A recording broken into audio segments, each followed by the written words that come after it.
ये कहानी है लाहौर के एक पुराने मोहल्ले की, जहां एक घर में कुछ ऐसा हुआ जो आज भी लोग याद करके कांपते हैं। अहमद अपनी बीवी सना और बेटे बिलाल के साथ इसी पुराने घर में रहता था, खुशी खुशी। लेकिन एक रात सब कुछ बदल गया।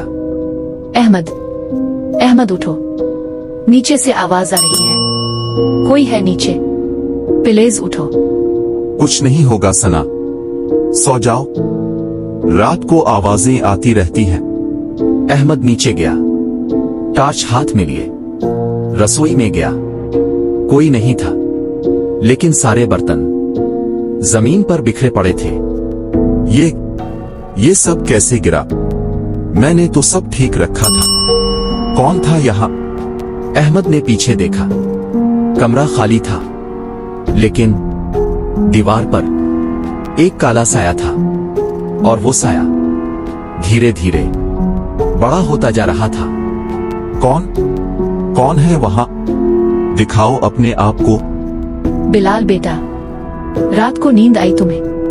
खाना क्यों नहीं खा रहे? ठीक हो तुम?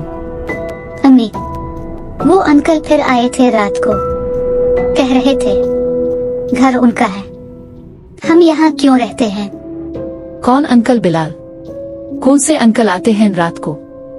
जो रात को मेरे पास बैठे थे अम्मी, उनके साथ खेलने आते हैं, लेकिन अम्मी उनके पाँव नहीं थे। तुम्हारे घर में एक बहुत पुराना जिन रहता है। ये जमीन काफी पहले इसकी थी, अब वो वापस मांग रहा है तुम्हारा घर। तो क्या करें हम? कोई रास्ता है? हम कहाँ जाएंगे? आज रात घर छोड़ दो, वरना वो तुम्हारे साथ आया है यहाँ भी। वो रात घर की आखिरी रात थी, शायद नहीं थी।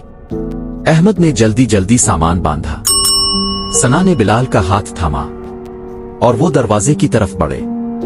अबू, वो अंकल कह रहे हैं तुम नहीं जा सकते, वो नाराज हैं अबू।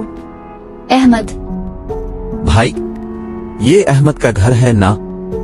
रात को तो थे यहाँ, सुबह से दरवाजा खुला है, कोई नहीं है अंदर।